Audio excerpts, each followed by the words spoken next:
ወልድ መንፈስ ቅዱስ ተብሎ የአብ ልብነት የወልድ ቃልነት የመንፈስ ቅዱስ ትንፋስ ሕይወትነት ተብሎ ተሰጠ አይደል?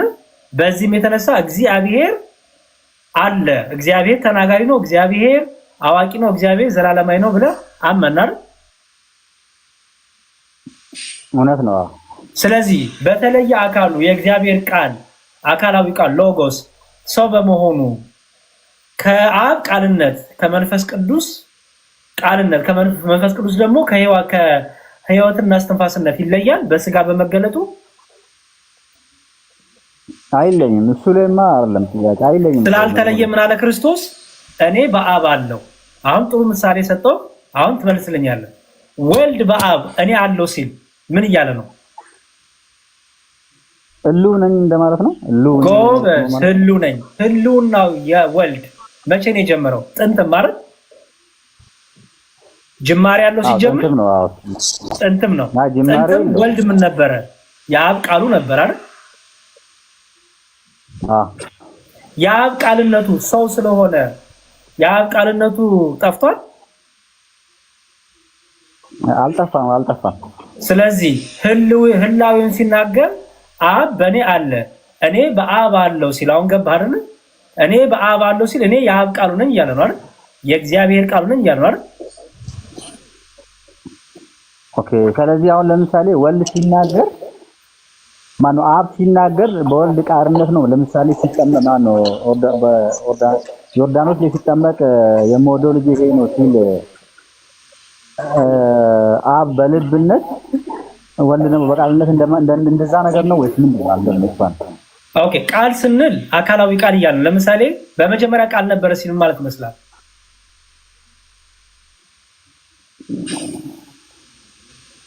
በመጀመሪያ ቃል ነበር ዮሐንስ ወንጌል ምዕራፍ 1 ቃል ንግግር ነበር ማለት ነው። ድምጽ ነበር ማለት ነው። አይደለም። ምክንያቱም ንግግር ነበርና ድምጽ ነበር ብለህ ከከተትክበት አይመጣም ትርጉሙ። ይኸው በመጀመሪያ ድምጽ ነበር፣ ድምጽም በእግዚአብሔር ዘንድ ነበር፣ ድምጽም እግዚአብሔር ነበር ይባላል? አይባልም።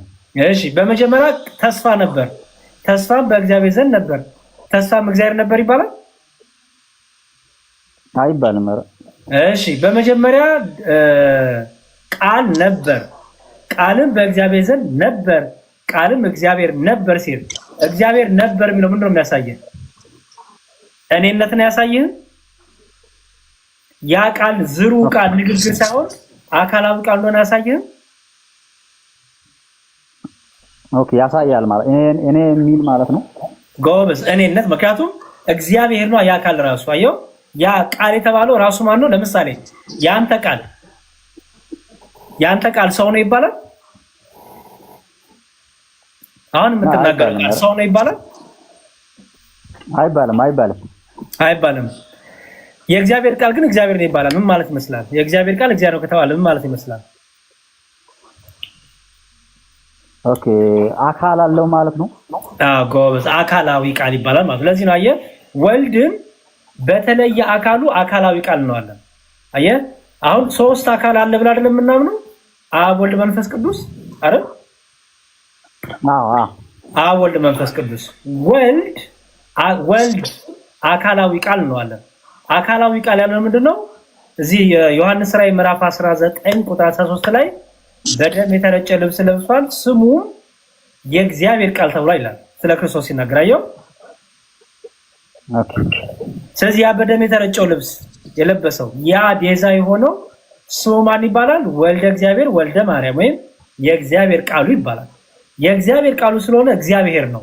ዮሐንስ ወንጌል ምዕራፍ 1 ላይ የእግዚአብሔር ቃል እግዚአብሔር ነው ብሎ እንዳስቀመጠልን ማለት ነው። አየው። አሁን አስተውል።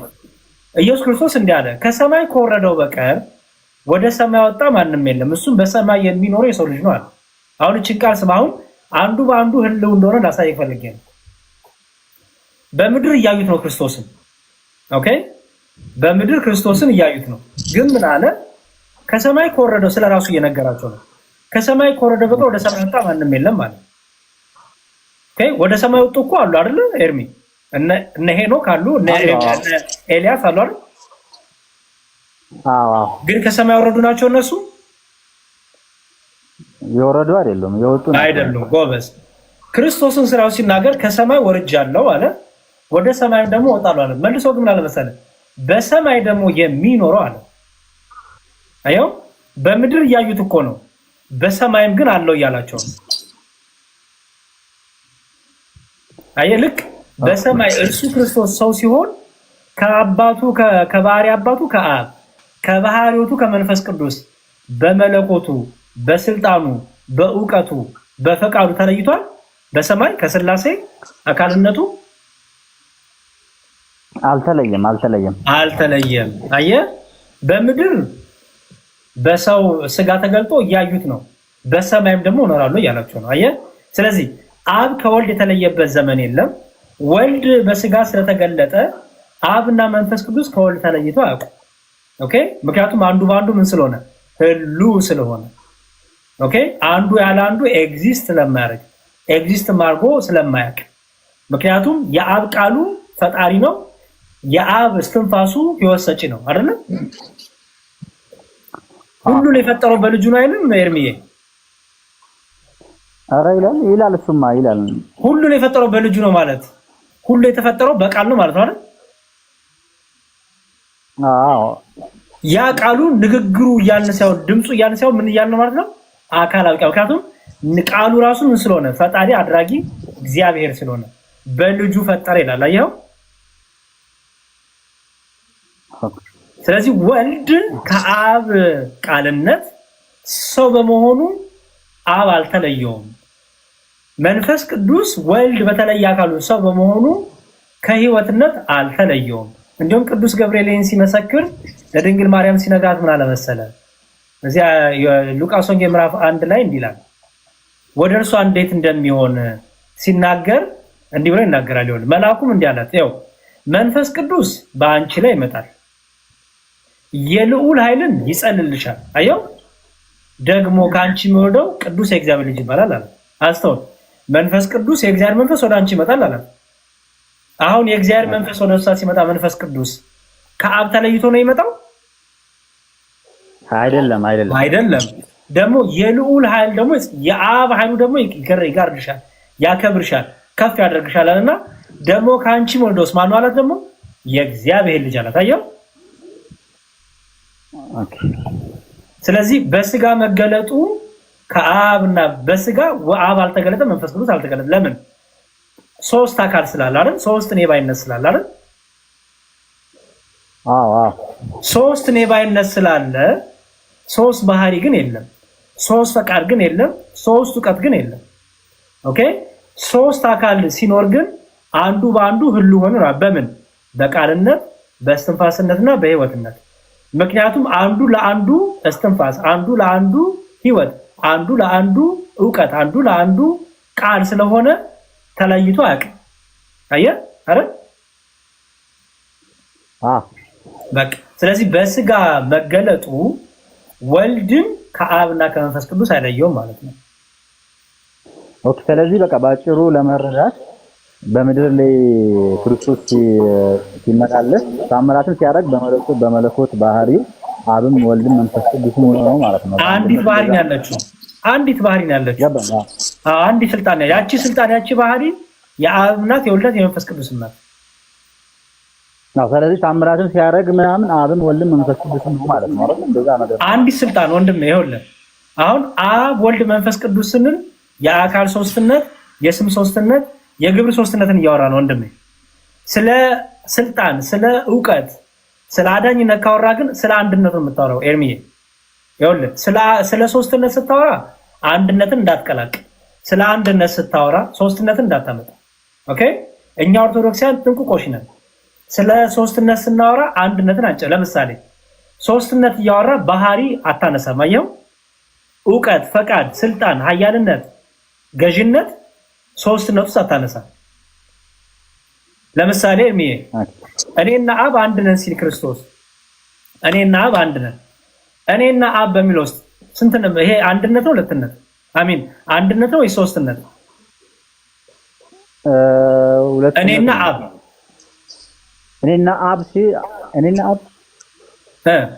አንድነት ነው እንጂ አንድነት ነው አይደለም፣ ሶስትነት። ምክንያቱም እኔ እያለ ነው። እኔ ባይ ስለሆነ እኔ አለ፣ አባቱን ደግሞ አብ ብሎ ጠራ አይደል? ስለዚህ ስለ አካል ሶስትነት ነው እያወራ ያለው ማለት ነው ክርስቶስ አይደል? እኔ ነኝ። ምክንያቱም ወልድ አብ አይደለማ ነው እንዴ? አብ አይደለም።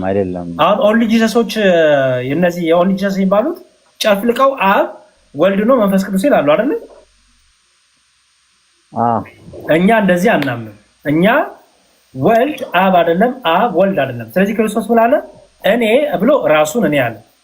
አባቴ ብሎ ደግሞ አብን አባቴ ብሎ ጠራው አይደል? ለምሳሌ ሲጠመቅ ክርስቶስ ከሰማይ ሆኖ አብ የምወደው ልጄ ይሄ ነው አለ አይደል? ከሰማይ ሆኖ አብ የተናገረው ወልድ ነው እንዴ? አብ አይደለም? አብ ነው እንጂ። በጣም ጥሩ። እኔና አብ ሲል የአካል ሶስትነት፣ የስም ሶስትነት፣ የግብር ሶስትነት የሚያሳይ አይደል? አንድ ነን ሲልስ ምን እንደሚያሳየው? እኔና አብ ብሎ ሶስትነትን አየ። አንድ ነን ሲልስ በመለኮት ወይም ሁሉ ነኝ ማለት ነው። በመለኮት በአገዛዝ በባህሪ በእውቀት በፈቃድ አንድ። ምክንያቱም አንዲት ባህሪ ስላለች 830 ሰው አለ አይደል? እዚህ ኤርሚ አላ በምንነት 833 ነው ወይስ አንድ ነን? በኔቸር በኤሰንስ በባህሪ በምንነት ስንት ነን? አንድ ነን። በማለት ሰው በመሆን እንደሆነ እንኳን አንድ ጎበዝ፣ አንድ ነን። በማንነት ስንት ነን? እኔ ባይነት ነው ማነካክ፣ እኔ ባይነት ነው አይደል? ኦኬ፣ እንደዛ ከሆነ ያያል ማለት ነው። እግዚአብሔር በምንነቱ አንድ ነው። which is በኤሰንሱ በኔቸሩ አንድ ነው አይደል? ይሄ ምንነት ነው። በማንነቱ ግን አብ ወልድ አይደለም፣ ወልድ አብ አይደለም። አብ እኔ ባይ ነው፣ ወልድ ነው፣ መንፈስ ቅዱስ እኔ ባይ ነው። እኔ ባይ በመሆኑ ግን ወልድ ከአብ ይለያል? አይለይም። ምክንያቱም አንዱ ባሉ ስለሆነ ህሉ ስለሆነ ማለት ነው። አንዱ ለአንዱ ቃል ነው፣ አንዱ ለአንዱ እስትንፋስ ነው፣ ህይወት ነው። አንዱ ለአንዱ ደግሞ እውቀት ጥበብ ነው ማለት ነው። ኦኬ ገባኝ። በቃ ቴንኪዩ መዝሙሬ፣ በጣም ነው የማመሰግነው። አድናቂ ነኝ ባይዘ፣ በጣም ነው የማመሰግነው። ከልብ ነው የማመሰግነው እግዚአብሔር። እሺ እግዚአብሔር ያበርታውላችንም። እሺ ሜቢ አቡሼ የምጨምረለት ነገር አለ? አይ ምንም የጨመርለት ነገር የለም። ግልጽ ትምህርት ስለሆነ እሺ ይበቃዋል ወይ? እሺ የሚበርታ እግዚአብሔር ካንተ ጋር ይሁን። ነገረ ስላሴ ነው በደንብ በተለይ ኦርቶዶክሳዊ ቤተክርስቲያናችን በደንብ አድርጋ ታስቀምጣለች። በጣም እድለኛ ነው ኦርቶዶክስ በመሆን እንዲሁም በተለይ ስላሴን ለመረዳትና ትምህርቶች አሉ። በውስጥ እንደው ልክልሃለሁ። እሺ ፎሎ አድርጌሃለሁ ሲጀመርም እና ቴሌግራም ላይም አለውኝ እየተማርኩኝ ነው ደግሞ ስላሴ። መልካም ቴንኪው በጣም እሺ። በርታ እግዚአብሔር ካንተ ጋር ይሁን። እሺ እያጠቃልን መጣልን። እንግዲህ እኔም ልጨርስ ነው። አንድ 15 ደቂቃ ነው ያለኝ። እዚህ ያሉትን እንቀበልና እንጨርሳለን ማለት ነው። እሺ አቡ አዩብ አሉ ጤና ይስጥልኝ። እንዴት ናችሁ? እግዚአብሔር ይመስገን። ማንም በልኬት ቤተ እምነት ነህ? እኔ ሙስሊም ነኝ። ሙስሊም ነህ? ነበር መጠየቅ የሚቻል ከሆነ አዎ። ኦኬ እሺ ጥያቄ ትቀበላለህ? እኔ ብጠይቅህ፣ ምክንያቱም ሙስሊም ከሆንክማ በጣም ደስ ይለኛል። ጥያቄ በአላህ ምንነቱና ማንነቱን በጣም ብዙ ጥያቄ በሱ ላይ ጥያቄ ነበረኝ እና ያን ለመለስ ፈቃደኛ ነህ? አሁን እኔ እስካሁን ድረስ ቁጭ ብዬ የጠበቅኩትኝ እኔ ፈቃድን ብቻ ነው የምጠይቃቸው ጥያቄዎች ስላሉ ነው። ፈቃድን ለመጠየቅ ብቻ ነው ወንድሜ። የአላህን ምንነትና ፈቃደኛ አለው። ለምን ነው ፈቃደኛ አልሆንከው? ስለማታውቅ ነው ወይስ ምንድን ነው? እኔ ዘርዝሬ ማስረዳት ብቃት የለኝም። ለዛ ነው እኮ ገባኝ። አልተማርክም ነው? ስለማታውቀው ነው ወይስ ምንድን ነው? ምን አልከኝ? ስለማታውቀው ነው? ስላልተማርከው ነው ወይስ ምንድን ነው? የአላህን ምንነትና ማንነት እኔ ይሄን ለማስረዳት አቅሙ የለኝም ነው። ስለማላቅ ምናምን ሳይሆን በአሁኑ ሰዓት እኔ አቅሙ የለኝም ለማለት ፈልጌ ነው። ለምሳ እንደዚህ አልኩ አቦ ወንድሜ። ብዙ ጊዜ ሙስሊሞች የክርስትናን ትምህርት በደንብ አድርገው ያስረዳሉ። የሚገርም ነገር በጣም ያስረዳሉ። ስለ ስላሴ ያወራሉ። በዚህ ገብቶስ ክርስቶስ እንዲህ ብለው በጣም የራሳቸውን ትንታኔ ያስቀምጣሉ።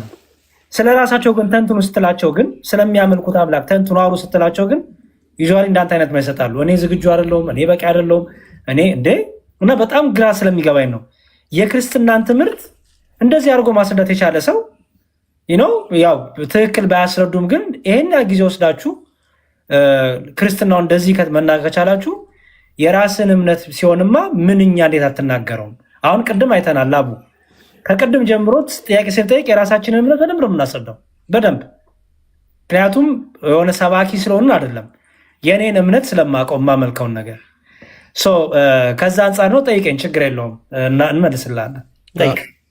እኔ ጥያቄ ወጣ ያለ ጥያቄ ነው። አንድ ኦርቶዶክስ እምነት ተከታይ ሙስሊም እምነት ተከታይ ማግባት ይችላል?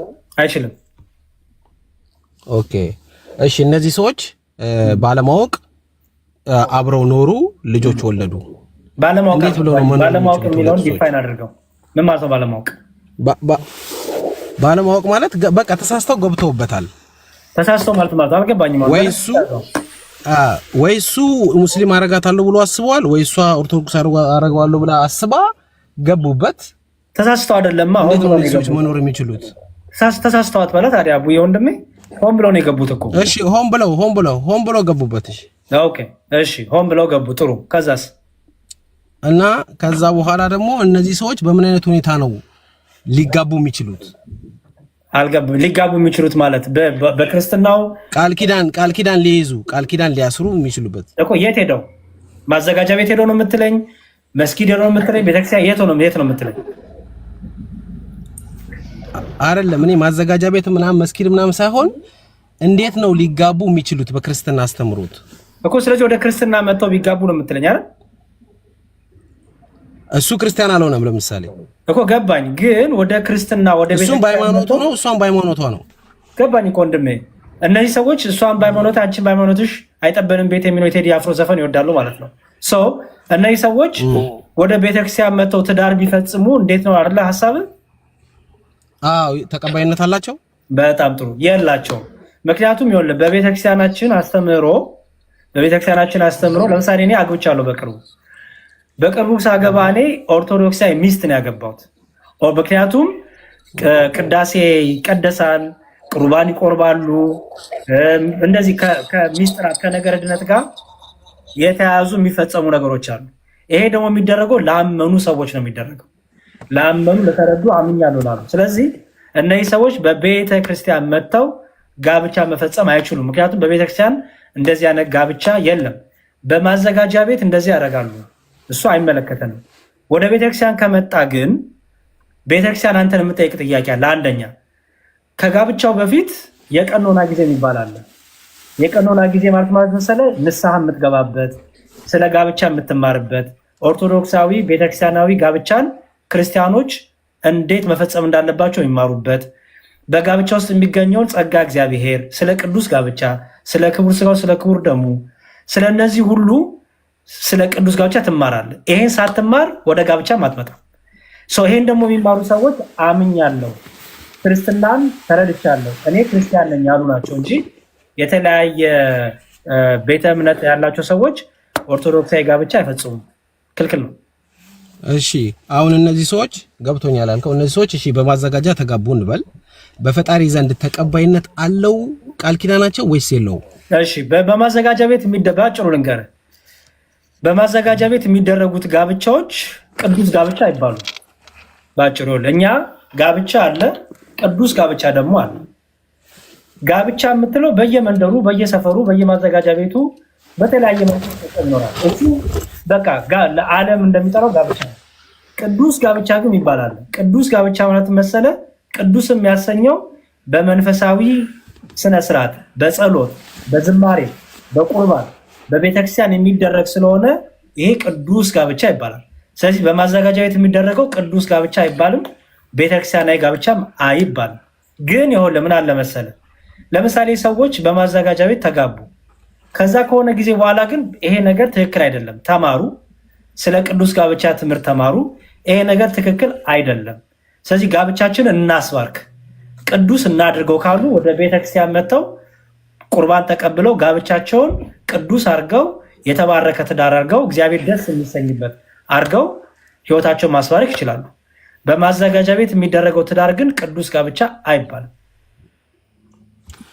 ኦኬ አሁን ገብቶኛል። ቅዱስ ጋብቻ አይባልም ግን ቅዱስ ጋብቻ ባይሆንም ግን ትክክለኛ የጋብቻ አፈጻጸም ነው ተብሎ ይታመናል። ቅዱስ ጋብቻ ነው ለኛ ትክክል ባጭሩ ወንድሜ።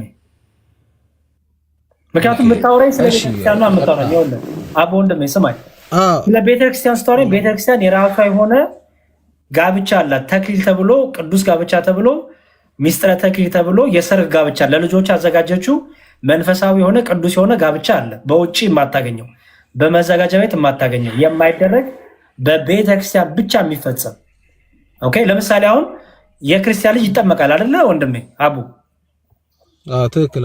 ማዘጋጃ ቤት ነው የሚጠመቀው አይደለም? አይደለም። ኦኬ ማዘጋጃ ቤት ሄደው እንደፈለጉ አውስ ነክሮ ሊያወጡት ይችላሉ። ጥምቀት ወይም ቅዱስ ጥምቀት ግን አይባልም። አየህ፣ በቤተክርስቲያን ግን የሚደረገው በቅጥሯ በውስጧ የሚደረገው ነገሮች ሁሉ ቅዱስ ሚስጥር ተብለው ይገለጻሉ። ያ የሚደረገው በቤተክርስቲያንና በአባቶች ብቻ ነው። ከዛ ውጭ ያለው ቅዱስ ተብሎ አይጠራም። ኦኬ እሺ፣ አሁን ቀጣዩ ምን እንደሆነ ታውቃለህ? እሺ አይበለውና እነዚህ እና ምንጫቸው መጨረሻቸው የእነዚህ ሰዎች የተጋቡ አብረው የሚኖሩ ሰዎች በቤተክርስቲያን አካሄድ በቃ እነዚህ ሰዎች ጋብቻ አይፈቀድም፣ ስለዚህ መለያየት አለባቸው ነው። ኦኬ አላልኩም፣ ብቻ ከፈለጉ እኔ አላልኩም። ያልኩት ምን መሰለህ? እሺ ንገረኝ። እሺ ልግልጽ እንድታደርግልኝ እኮ ነው የገባሁት። ችግር የለም ነግረህ ነው። እኛ ጋር ጋብቻ የወሲብ ጉዳይ አይደለም፣ የአልጋ ጉዳይ ብቻ አይደለም። ጋብቻ ዝም ብሎ መተኛት አይደለም። በቃ በገቢ አልጋ ውስጥ ናግባ አይደለም። ጋብቻ ለኛ ቅዱስ ነው ያለው ለመሰለ የጋብቻው ራሱ ዓላማ እግዚአብሔርን ለማክበር ለቅድስና፣ ዘር ለመተካት፣ ከዝሙት ለመጠበቅ የተባለ ጋብቻው ራሱ በክርስትና እይታ በቤተክርስቲያናችን ዓላማ አለው። ገባ? ዝም ብሎ ለመተኛት አይደለም። ዝም ብሎ ለመላላስ ለመሳሳም አይደለም። ኦኬ አንድ ይሄን ያስብ። ታዲያ እነዚህ በተለያየ ቤተ እምነት ውስጥ ያሉ ሰዎች ወደ ቤተክርስቲያን ጋብቻችን እናድርግ ቢሉ ምንድነው ማድረግ ያለባቸው? ለምሳሌ ሚስት ወይም ባል ከሆኑ ወደ ቤተክርስቲያን መጥተው የክርስትና ትምህርት እንዲማሩ ይደረጋል። ምክንያቱም ቤተክርስቲያን የፍቺ ጸሎት የላትም። ሰዎች እንዲለያዩ አትፈልግም። ሰዎች ግን አንድ እንዲሆኑ ትፈልጋለች። ለምሳሌ የቅዱስ ጋብቻ ሰዎች አንድ የሚሆኑበት ጸሎት አለ፣ ግን ሰዎች የሚለያዩበት ግን ጸሎት የለንም። ምክንያቱም ፍቺ በጣም በእግዚአብሔር ዘንድ የተጠየፈ እግዚአብሔር የሚጠላው ነገር ነው። ቤተክርስቲያንም የፍቺ ጸሎት የላትም። ይልቁንም ግን ምን አላት? የተለያየ ቤተ እምነት ያላቸው ሰዎች ቢመጡ አስተምራ፣ መክራ፣ ወንጌልን ሰብካ ያ ያላመነውን ሰው እንዲያምን ታደርገዋለች። ሚስትም ሆነ ባል ወይም ሚስት ይዘው መጥተው እንዲማሩ፣ ክርስትናው እንዲረዱ፣ ኦኬ ክርስትናውን ጠንቀው እንዲያውቁ፣ የጋብቻውን ዓላማ እንዲያውቁና ወደ ክርስትናው ተጠምቆ ጋብቻ እንዲፈጽሙ ይሄን ሁሉ ታመቻቻለች። ሰዎች ግን አልፈልግም ካሉ በነፃ ፈቃዳቸው አትገባም። ለምሳሌ ሚስቴ ልበል ሙስሊም ናት ልበል፣ ወይም እጮኛዬ ሙስሊም ናት ልበል። እጮኛዬን መጥቼ እጠይቃታለሁ። ይኸውልሽ እኔ ወደ ቤተክርስቲያን ክርስቲያን እንድትሆኝ ይፈልጋለሁ። በደንብ ስማኝ፣ ክርስቲያን እንድትሆኝ ይፈልጋለሁ። ምክንያቱም እኔ ክርስቲያን ነኝ፣ እምነቴን ጠንቅቄ አውቃለሁ። ስለዚህ ቤቴ እንዲባረክ፣ ትዳራችን እንዲባረክ ክርስቲያን እንድትሆኝ ይፈልጋለሁ እላታለሁ። ምንድን ነው ታዲያ መፍትሄው ካለችኝ፣ ቁጭ ብሎ ማስተማር ነው። ኦኬ ቁጭ ብሎ ዝም ብሎ ይሄ እወድሻለሁ እኮ በቃ ምናምን ሳይሆን ቁጭ ብሎ ማስተማር በደንብ በኋላ ላይ ዋጋ ስለሚያስከፍል ዛሬውኑ ቁጭ ብሎ መማር። አቧን ሚውት አድርግና ስማ፣ የሚጮህ ነገር አለ። ስለዚህ ቤተክርስቲያን ይሄን ታመቻችላቸዋለች። ቀን ከሊት መጥተው እንዲማሩ ታደርጋለች። እነዚህ ሰዎች ግን አይ መማርም አንፈልግም፣ አይ እኔ እንደፈለግን ልዩነታችንን ይዘን አይጠበንም ቤቴ ሃይማኖትሽ ሃይማኖቴ የተባለን የቴዲ አፍሮን ዘፈን እየሰማን ራሳችንን እናታላለን ካሉ በዚህ ውስጥ እንኳን ቤተክርስቲያን አይደለችም እግዚአብሔር በእነሱ ፈቃድ አይገባም። ኦኬ በጣም ብዙ ዋጋ ግን ያስከፍላቸዋል። በጣም ብዙ ዋጋ። ትዳራቸው ላይ ጭቅጭቅ ይበዛዋል። ትዳራቸው ላይ ጸጋ እግዚአብሔር የለም። ትዳራቸው ላይ ልጅ ሲወለድ አንዱ ወደ ቤተክርስቲያን ሊጎትት፣ አንዱ ወደ መስጊድ ሊጎትት እያለ ትዳራቸው ላይ ሰላም ያጣሉ። ወይ ጠቅሎ ወደ እስልምና መሄድ አለበት፣ ወደ ጠቅሎ ወደ ክርስትና መሄድ አለበት። አሁን አስተውል ወንድሜ። ለምሳሌ አቡ አንተ ሙስሊም ነህ። የክርስቲያን ሴት ማግባት ይፈቀድልሃል አይደለ? አዎ። ኦኬ ለምን ነው የሚፈቀድልህ? የሚፈቀድልኝ ከሴት ይልቅ ወንድ ልጅ ያህን ነገር የማድረግ የማስቀየር ብቃት አለው ብሎ ስለሚታመን እኔ እንደማውቀው ከሆነ ተሳስቼም ሊሆን ይችላል፣ ግን የማውቀው ነው የምነግርህ። አየህ አሁን ምን አልከኝ? ማስቀየር አልከኝ። ምንም ማስቀየር? ሃይማኖት። አዎ አየው፣ ሃይማኖት ታስቀይራታለህ። አየው በምን ምክንያት ነው ማስቀይራት የሚለውን ነገር ብለኛ። ቆይ ይኸውልህ፣ አየው ሃይማኖት ታስቀይራታለህ። ሃይማኖቷን አልቀይርም ብላ ከአንተ ጋር አግብታ ወልዳ መኖር ትችላለች። እሷም ቤተክርስቲያን እየሄደች እንደፈለገች አችልም። መጀመሪያም እኮ አግብቻት ነው እንጂ እዛ ነገር ውስጥ ምገባው እኮ ሳላገባ ቀለበት ሳላስርላት ራሱ አይቻልም። አልፈልግም ብትልስ? አልፈልግም ካለችኝማ በቃ አልፈልግም። ማትቀይር ከሆነማ አልቀመጥም፣ እንለያያለን። በቃ ጥሩ። ስለዚህ በዚሁ መልኩ አስበው። እኛ ጋር ደግሞ ጭራሹኑ እስከነጭራሹ አይ በቃ ላሳምናት እችላለሁ። ምክንያቱም አብሮ መተኛት ራሱ በእኛ የተከለከለ ነው። ባጭሩ ከሙስሊም ጋር እኛ ጋርም የተከለከለ ነው። አብሮ መተኛትም የተከለከለ ነው እኮ። አንዴ ስማኝ፣ ከሙስሊም ጋር ሚስት አድርጎ እንኳን ከሙስሊም ጋር አይደለም ከሌላ በእምነት ከማይመስለን ሰው ጋር በጋብቻ ተጣምሮ አብሮ ነፍስና ስጋ ማዋሃዱ አይቻልም። መጽሐፍ ቅዱስ እንደሚለው ጋብቻ ቅዱስ ነው፣ መኝታውም ንጹህ ነው የሚለው። የክርስቲያኖች ጋብቻ ኦኬ፣ የክርስቲያኖች ጋብቻ ንጹህ ነው፣ መኝታቸው ንጹህ ነው የሚለው። ከዛ ውጭ ሆነ ግን መኝታው ዝሙት ነው፣ እርኩሰት ነው፣ ምንዝርና ነው። እነዚህ ሰዎች ወደ ክርስትናው ንስሐ ገብተው ሊስተካከሉ ይገባል። ይሄ ነው ሐሳቡ። እኛ ጋርም እንደዛ ነው፣ አይቻልም። ግን አሁን እኔ ጠቅለል አድርግልህና እሺ፣ እነዚህ ልጆችስ አሁን አያምጣውና ቢሞቱ የት ነው የሚቀበሩት? አልገባኝም። አሁን እነዚህ የተወለዱ ልጆች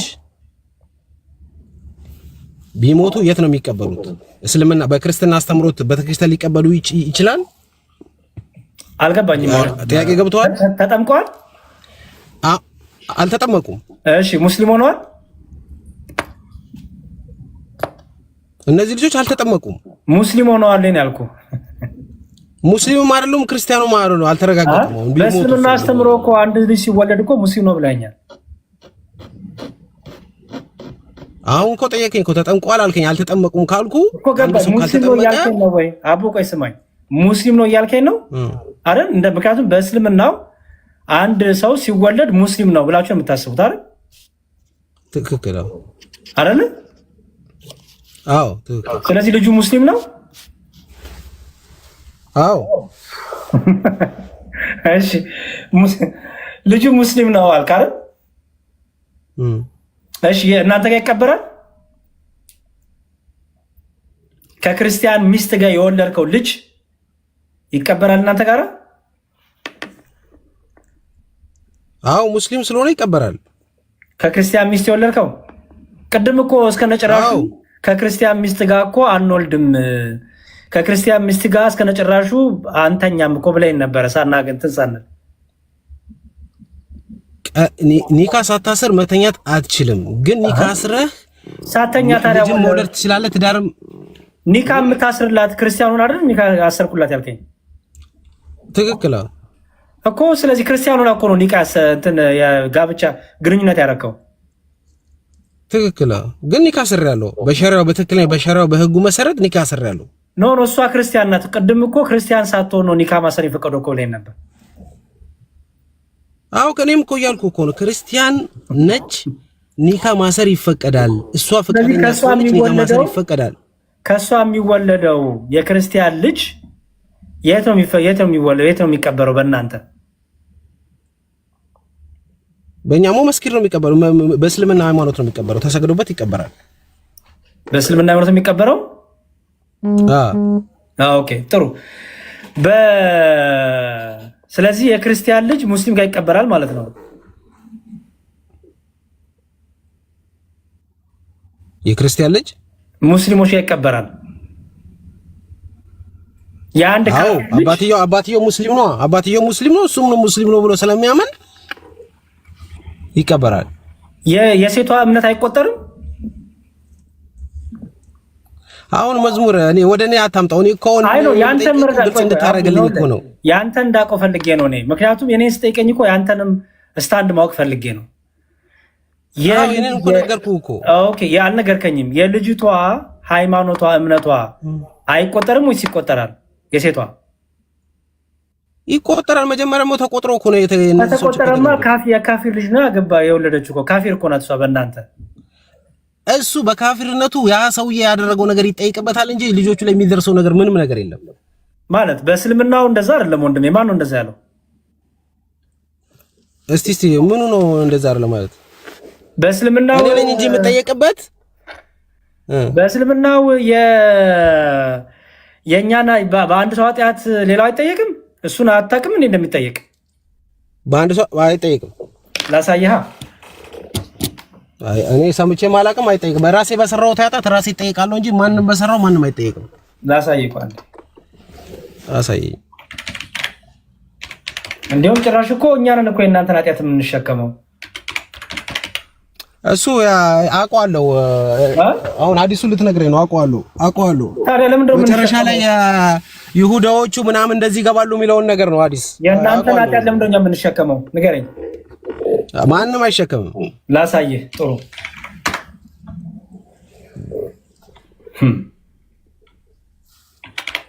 አሁን አውቀዋለሁ ብለኝ ደግሞ አሁን መልሰህ ደግሞ ማንም አይሸከም ትለኛለህ እንዴ? እያልኩ እኮ ነው። አሁንም ወደፊትም እልሃለሁ እስልምና አንድ ሰው የሌላ ሰውን ኃጢአት አይሸከምም። ላሳይህ ነው። ቆይ እሺ፣ ላሳይህ ነው። እሺ፣ አንዴ ላውጣውና አዲሱን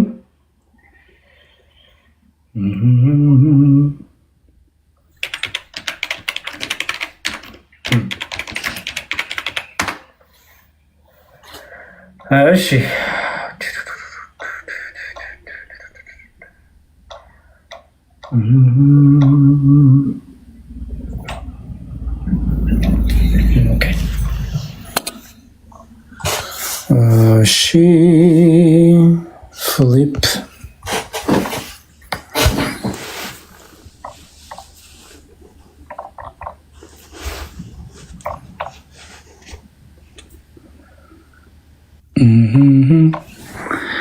እሺ የቡኻሪ አዲስ ነው። እሺ ማሳየህ።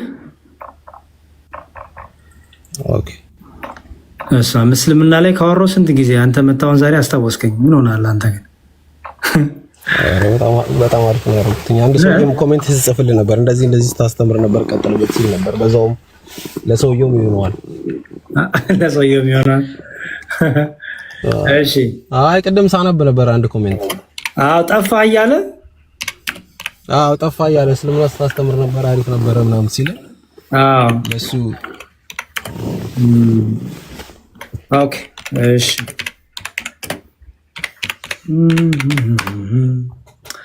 ስንት ላይ መሰል ያለው ሰሂህ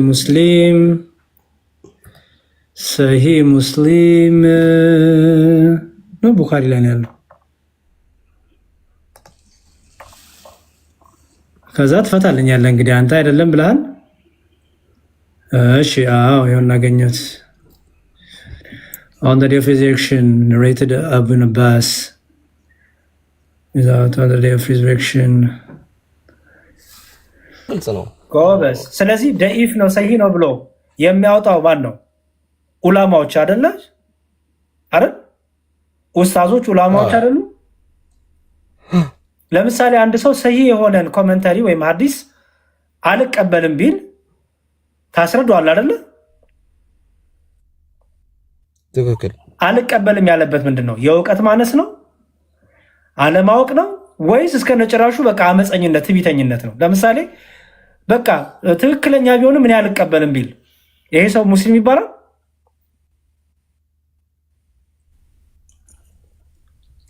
ሊባል ይችላል። ኧረ እባክህ ትክክለኛውንም አልቀበልም ቢል ትክክለኛውን ያልቀበል ሐዲስ ነው። ሐዲስ አልቀበልም ማለት ሊችል ይችላል። ምክንያቱም ዋናው ነገር በሐዲስ አይደለም የተመሰረተው። አይችልም። አይገርምህም? ምክንያቱም ቁርአን በሐዲስ ይፈታል እንዴ? ቁርአን በሐዲስ ይፈታል። አሁን ታዲያ በሐዲስ የፈታውን ቁርአን አልቀበልም ካልኩ ቁርአኑ አልቀበልም እያለ እኮ ነው። ምክንያቱም ቁርአን እኮ አልተፈታም። ቁርአን ተፈቷል እንዴ? ቁርአን እሱ የተረዳበት የሱ የሚረዳበት መንገድ ይለያያል። ከምን አምጥቶ አስረድተው አልቀበልም ካለ ምክንያቱም ምንድነው? አልካደም እኮ ንገረኝ። አልቀበልም ያልበት ምክንያት ምንድነው? ግንዛቤ ሊሆን ይችላል። አልገባኝም። እኔ ስለ ግንዛቤ እኮ አይደል የጠየኩህ። እኔ በቃ እውነትም ቢሆንም እውነተኛ መሆኑን አውቄያለሁ ግን አልቀበልም ቢል እውነተኛ መሆኑን አውቄያለሁ ብሎ አልቀበልም የሚልማ የለም ቢል ነው ያልኩት እኔ። አይልማ ኦኬ ቢል ግን ሙስሊም አይሆንም፣ ችግር የለውም። ልክ በዛ አስበው በቃ ደሴ ምስታዳድ አምጣና በኦርቶዶክስ ቤተክርስቲያን ያለዎችን ቅዱሳን መጽሐፍቶችን አዋልድ መጽሐፍቶችን አንድ ሰው እየተማረ እያስረዳኸው ከዚህ አንጻር ነው ቤተክርስቲያን የምትረዳው። ምክንያቱም ቤተክርስቲያን ስልጣን ናት የመተርጎም፣ በዚህ መልኩ ነው የምትረዳው፣ በዚህ መልኩ ነው የምተረጉመው ተብሎ ተነግሮት እኔ አልፈልግም በቃ ምናምን ብሎ በትዕቢትና በአመፅ ልቡን አደንድኖ ሌላ ሐሰተኛ ትምህርቶችን ውስጡ አድርጎ ከሆነ ይሄ ሰው ከመነሻውም ክርስቲያን አትለው። ምክንያቱም ክርስትና ማለት ቤተክርስቲያናዊ ህይወት ማለት ነው። ኦኬ ኦርቶዶክሳዊ ህይወት ማለት ነው። ኦርቶዶክሳዊ ትምህርት ማለት ነው። ቤተክርስቲያን ደግሞ የነገረ ድነት ትምህርት አላት፣ የቅዱሳን ትምህርት አላት፣ የነገረ ማርያም ትምህርት አላት፣ ትምህርቶች አሏት። እነዛን ትምህርቶች ተረድተህ አውቀህ ካልገባ ጠይቀህ የቤተክርስቲያን ፍቺዎች የቤተክርስቲያን አረዳዶችን ሰምተህ ነው ክርስቲያን ነው። አመፀኛ ስለዚህ በቃ አመፀኛ ትክክል ነው። ስለዚህ አሁን አንተ እንደምትለኝ ከሆነ ይሄ ሰው አውቆ ከገባበት በዛም ሆነ በዚህም የመቀበል ግዴታ አለበት። ካልተቀበለ ክርስቲያን አይደለም ማለት ነው። እሺ እኔ አላልኩም። ይኸውልህ አየኸው አልኩ እኔ አላልኩም። እሺ እኔ አስረዳኝ። እሺ አሁን እኮ አስረዳኝ። አሁን እየነገርኩህ እኮ ነው ወንድሜ። አንተ እኮ ቅድም እኮ ይኸውልህ አስረዳው እኮ በአንተ አሁንም ድጋሚ ልንገርህ። ትምህርት ሲባል ቤተክርስቲያን እንዴት ፈታችሁ ነው። ለምሳሌ እኛና ፕሮቴስታንትን የለየን ምንድነው? መጽሐፍ ቅዱስ ይዘናል አይደል? ግን እነሱ የሚፈቱበት መንገድ እኛ የምንፈታበት መንገድ የተለያየ ነው። አንድ ሰው መጥቶ በፕሮቴስታንት እሳቤ ኦርቶዶክስን ልፍታ ቢል ኦርቶዶክስ አይሆንም ባጭሩ። ኦኬ በክርስቶስ አምላክነት አምናለሁ እያለ ግን ኦርቶዶክሳዊ የክርስቶስ ትምህርት ከሌለው ክርስቲያንም አይባልም። ገባ? በክርስቶስ ትምህርት እንኳን ነው የምልህ። አንድ ፕሮቴስታንት ሲመጣ እንደ አዲስ ነው የሚማረው እኛ ጋር ነገረ፣ ምክንያቱም የለየን የነገረ ክርስቶስ ትምህርት ስለሆነ። ኦኬ ስለዚህ አሁንም ቢሆን እኛ ስለ ትምህርት ነው የማወራ። ትምህርት አለ፣ የተገለጠ ትምህርት አለ፣ የሚያድን ትምህርት አለ፣ ኦርቶዶክሳዊ ትምህርት አለ፣ ኦርቶዶክሳዊ ትርጉም አለ፣ የቤተክርስቲያን አፈታት አለ። እነዚህን ሁሉ ትማራለህ። እነዚህን ተምረህ አላምንም ካልክ ኦኬ ምንድን ነው የምታምነው ትባላለህ። እማምነው ይሄ ነው ካልክ ያመንከው ነገር ከየት እንዳመጣው ትጠይቃለህ። ለምሳሌ አይኔ የፕሮቴስታንት ትምህርት ነው ያሳመነኝ ካልክ ኦልሬዲ የፕሮቴስታንት እርሾ ነው ውስጥ ያለው። ስለዚህ አንተን እንደ ፕሮቴስታንት እየታየክ ነው የምትማረው ማለት ነው። ኦኬ ምክንያቱም አልቀበልም ስትል መነሻ ምንድን ነው ነው። ለምሳሌ ሙስሊሞች ክርስቶስ አምላክ አይደለም ይላሉ። ስለዚህ እኔ አምላክ አይደለም ብዬ ነው የማምነው ካልክ በቃ አንተ እንደ እስልምና እያየሁ ነው ማስረዳ፣ እንደ ክርስቲያን እያየም አናስረዳ። ስለዚህ እንድትረዳው ግን ትማራለህ። ገብቶኛል፣ አምኛለሁ፣ ተረድቻለሁ ስትል ኦርቶዶክሳዊን አረዳድ ኦርቶዶክሳዊን ፍቺ ስትረዳ የዛን ሰዓት ኦርቶዶክሳዊው ወደ ቤተክርስቲያን ወደ ኦርቶዶክሳዊ ትምህርት ወደ ቤተክርስቲያን ወደ ኦርቶዶክሳዊ ቤተክርስቲያን ትጨመራለህ። ከዛ ውጭ ግን ከኦርቶዶክሳዊ መነጽር እይታ ውጭ ሆነ የራስን እይታ ወይ ሌሎች ቤተ እምነቶችን እይታ ይዘህ እየመጣ በሌላ ቤተ እምነት መነጽር እየለካ ሚዛን እየለካ ከሆነ ሲጀመር ኦርቶዶክሳዊነት አልገባህም። ኦኬ በቃ እሺ፣ በጣም አመሰግናለሁ ለሰጣኝ እድል። ችግር የለውም። ሜይ ቢ ጥያቄ ካለኝ ሀሳብ ካለ ይቀጥልና። ይቅርታ አቡሽ የረጅም ሰዓት ዝም አሰኘው። ኧረ ምንም የምጨምርለት ሀሳብ የለኝም። እሺ በቃ እናመሰግናለን። አቦ ወንድሜ አትጥፋ። ደግሞ የአንተ ታሪክ ነው ግን የነገርከኝ ይሄ ሁሉ እስካሁን አንተ የአንተ ታሪክ ነው? የኔ ታሪክ ነው። ኦኬ ወንድሜ መማር ከፈለክ ይኸውልህ እኔ ቤቴን እከፍትልሃለሁ። መማር ከፈለክ የኦርቶዶክስን ትምህርት ኦርቶዶክሳዊ ቤተክርስቲያንን ትምህርት መማር ከፈለክ ፕሊዝ ጠይቀኝ። ምንም ለአንተ ብዬ ቁጭ ብዬ ሌሊቱን አነጋለሁ። ምክንያቱም ከሚስት ጋር ሚስት ክርስቲያን ናት። አዎ ጥሩ። ስለዚህ ወደ ሚስትህ እምነት መጥተህ ወደ ኦርቶዶክሳዊ ወንድም እንድትሆን እንፈልጋለን። ኦኬ የዘላለም ህይወት እንድታገኝ እንፈልጋለን። አሁን ትዳርህን ብቻ አይደለም የዘላለም ህይወት እንድታገኝ እንፈልጋለን። ምክንያቱም እኛ በክርስትናው አስተምህሮ በሰማይ ትዳር የለም።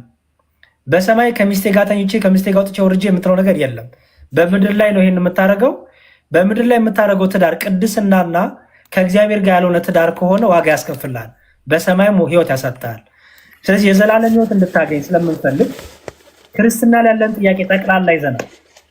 ኦኬ አሁንም ቢሆን እድል አለ። በክርስትናው ለምሳሌ ክርስትናን አራት አንኮሻኩሽ ለምሳሌ ክርስትናውን ተማርክ ክርስትናውን በደንብ ተምረህ በቃ ገብቶኛ ስትል ቤተክርስቲያን በሯ ክፍት ነው። ትዳርህን፣ ጋብቻህን፣ ልጆችን ይዘመተ እንደ አዲስ ቅዱስ ጋብቻ መመስረት በቤተክርስቲያን ትችላለህ። አትከለከልም ወንድሜ። ቤተክርስቲያን ሁሌም በሯ ክፍት ነው። ቅድም እንዳልኩ ብዙ ሰዎች ከእስልምና ከፕሮቴስታንት መጥተው ከነ ቤተሰቦቻቸው ከነ ሚስታቸው ከነ ልጆቻቸው መጥተው እንደ አዲስ ቅዱስን ጋብቻ ይፈጸማሉ። በቤተክርስቲያን ተክሊል አይደረግላቸውም፣ ግን ስርዓተ የጋብቻው ቅዱስ ስርዓቱ ይደረግላቸዋል። ኦኬ፣ እንደዛ ለማድረግ በሯ ክፍት ነው። ንስሐ ገብታ አንተም እሷም ንስሐ ገብታችሁ ከመጣችሁ ቤተክርስቲያን በሯ ክፍት ነው። ጋብቻችሁን ቅዱስ ጋብቻ ኦርቶዶክሳዊ ክርስቲያናዊ ጋብቻ ለማድረግ በዚህ ደግሞ እረዳለሁ። ለዚህ ደግሞ መፍትሄው መሰለ ትምህርት ነው። ኦርቶዶክስ ላይ ያለን ጥያቄ ጽፈና ወንድሜ በነስላሴ ይሁን በክርስቶስ አምላክነት ይሁን እውነት ትክክለኛው እምነት ከዛሬ 1300-400 ዓመት በፊት ምን ነበረ? እምነቱ ምን ይታመን ነበረ የሚለውን ነገር እሱን ይዘና እንመልስላለን እስልምናው ጋር ሳንገባ። ከዛ ይህን ከጨረስክ በኋላ እስልምናው ላይ ገብተን ደግሞ እኛ እስልምናውን የምንቃወምበትን ምክንያት አስረዳሃለሁ። እስልምናው ትክክል አይደለም፣ ሐሰት ነው። መሐመድ የሚባል ነቢይ ያመጣው ትምህርት ትክክል አይደለም። መሐመድ የሚባል ነቢይ መጽሐፍ ቅዱሱ አያውቀውም። የቀደሙት አባቶችም የመሐመድን አምላክ አልሰበኩም።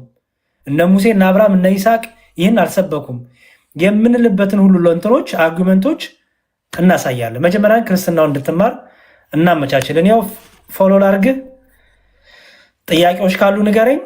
ዩቲዩብ እንደዚህ ቲክታክ ላይ ግባልኝ በለኝ። ወንድሞቼን መምህራኑን ሰብስቤ በደንብ አድርገን እንማራለን። እሺ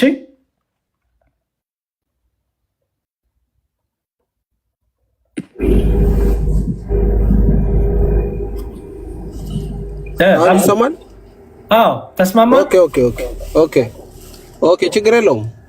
በቃ እኔ ፎሎ አድርጌያለሁ። ውስጥን ደግሞ አስቀምጥ። ምንድነው ስልክን አስቀምጥ። ኦኬ ችግር የለውም። መቼ ይመቻል? ለምሳሌ ቀጠሮ ላይ ያዝልህ። መቼ አሁን ክርስትና ላይ ጥያቄዎች ካሉ ቤቴን ከፍቼ መቼ ይመቻል? ለምሳሌ እኔ በምትገባ ሰዓት እኔ ስትገባ እኔ እከታተላለሁ አንተ ስለምሰማ ቀጠሮ ይዘናል። ወንድም አለም ጥያቄዎችን ሁሉ ቀጠሮ እንኳን እንደዚህ ብዬ እንኳን ልነግርህ አልችልም። ቀጠሮ እንኳን እንደዚህ ልል ብዬ ልነግርህ አልችልም። አላውቀውም። ምክንያቱም የሰው ሀገር ነው ያለሁትኝ። ምን ያህል መቼ ረፍት እንደሆንኩ መቼ ስራው እንደሆንኩ ስለማላውቅ እኔ በምገባበት ሰዓት ጥያቄ ካለኝ በቃ ጥሩ እጽፍልሃለሁ።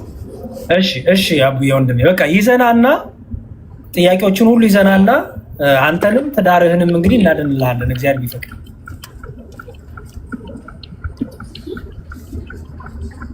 ኦኬ ቻው። እሺ በል ደህና ዋል። እግዚአብሔር ካንተ ጋር ያለው ወይ ጉድ ዛሬ። እሺ በቃ እዚህ ያላችሁትን ልቀበልና ልጨርስ። ኦርቶ አቡሼ ተቀበልና እንጂ ልጨርስ። እኔም ያለ ፕሮግራሜ ብዙ አቆየ። በጣም ዝም አሰኘው ረጅም ሰዓት።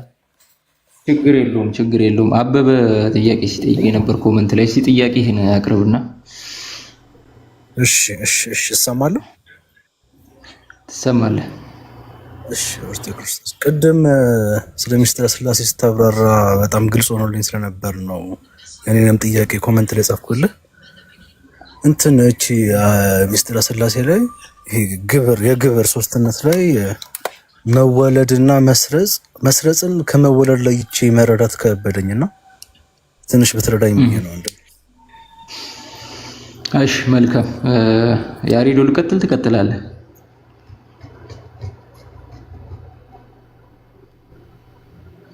አለ ዲያቆ ቀጥል ራስን ጃቡሼ። እሺ ስለዚህ እኔ የተወሰነ ነገር ልበልህና ከዛ በኋላ ያሬዶ የተወሰነ ይጨምርልሃል ማለት ነው። መወለድና መስረጽ መካከል ያለው ሜታፊዚካል ልዩነት ምንድነው ነው ያንተ ጥያቄ። ምክንያቱም መወለድና መስረጽ አብ ከወልድ ጋር አብ ከመንፈስ ቅዱስ ጋር ያለውን ሪሌሽን የሚያሳይ ተርም ነው ማለት ነው። አብ ተወለደ፣ ወልድ ተወለደ፣ መንፈስ ቅዱስ ሰረጸ ስንል ምን ማለታችን ነው የሚለውን በደንብ ግልጽ እንዲሆንልህ። ሁለቱ መካከል ትልቅ ልዩነት አለ። ትልቅ ሜታፊዚካል ልዩነት አለ። ነግርሃለሁ እሱ። አሁን አንድ ማስተዋል ያለብህ ነገር አለ። የአን አክት ኦፍ ኢንተሌክት እና አን አክት ኦፍ ዊል የሚባል ነገር አለ። ምንድን ያልኩ?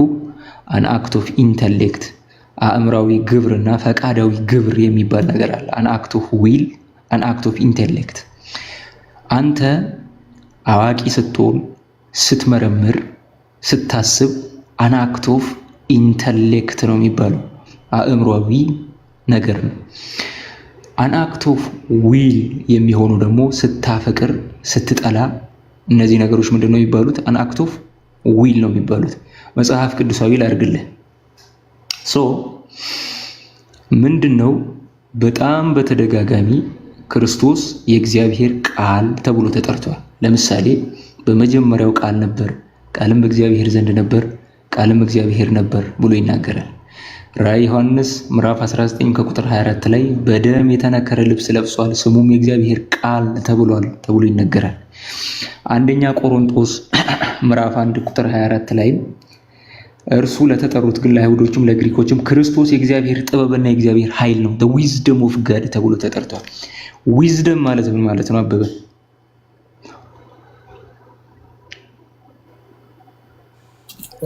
ጥበብ ክርስቶስ ነው ተብሏል። እሱ ጥበብ ማለት ነው። ጥበብ አን አክት ኦፍ ዊል ነው አይደል?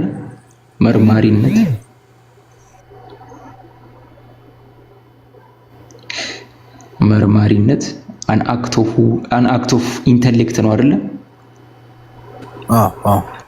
አን አክት ኦፍ ኢንተሌክት ነው። በጣም ጥሩ ተመልከት።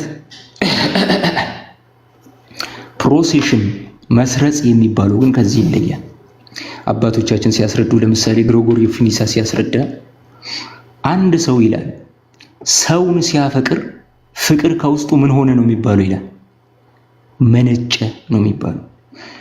የመንፈስ ቅዱስ ከእግዚአብሔር አብ መስረጽ እንዲህ ባለ መልኩ ነው። እግዚአብሔር አብ ዘላለማዊ ልጁን ስለሚወድ ይህ የእግዚአብሔር አብ ኤክስተርናል ከሆኑ ነገሮች ጋር ያለው ነገር መመንጨት፣ እግዚአብሔር አብ ያፈቅራል፣ ይወዳል። ይሄ መመንጨት ነው የሚባለው። እግዚአብሔር መንፈስ ቅዱስ ከአብ የሚሰርጽበት መንገድ ልክ ፍቅር፣ ጥላቻ የመሳሰሉት ነገሮች ከባህሪ እንደሚመነጩት ነው። ያ ግን አን አክት ኦፍ ኢንተሌክት ነው ማለት ነው። መጽሐፍ ቅዱሳዊ ላድርግልህና ለምሳሌ በሰው ላይ ስትተነፍስ ብሪዚንግ አን አክት ኦፍ ዊል ነው። ለምሳሌ ኢዮብ ምዕራፍ 33 ላይ የእግዚአብሔር መንፈስ ፈጠረኝ ብሎ ይናገራል አይደል? እግዚአብሔር መንፈስ ፈጠረኝ። ይሄ መንፈስ ቅዱስ በተደጋጋሚ የእግዚአብሔር መንፈስ ተብሎ ተጠርቷል። አንደኛ ጴጥሮስ ላይም የክርስቶስ መንፈስ ተብሎ ተጠርቷል በተደጋጋሚ። ጌታችን መድኃኒታችን ኢየሱስ ክርስቶስ ደግሞ ዮሐንስ ወንጌል ምዕራፍ 14 ምዕራፍ 15 ከቁጥር 26 ላይ እርሱም ከአብ የሚወጣ የእውነት መንፈስ ብሎ ገልጦታል። መንፈስ ብሪዚንግ የሚባሉ ማፍቀር የሚባሉ ነገሮች ይመነጫሉ። ይሄ ሜታፊዚካሊ ፕሮሴሽን ተብሎ ይታወቃል። አን አክት ኦፍ ኢንተሌክት ሲሆን ደግሞ ጀነሬሽን ቢጌቲንግ መወለድ ተብሎ ይታወቃል ማለት ነው። ግልጽ ነው? ነው። ስለዚህ በሁለቱ መካከል ያለው ልዩነት ይሄ ነው ማለት ነው።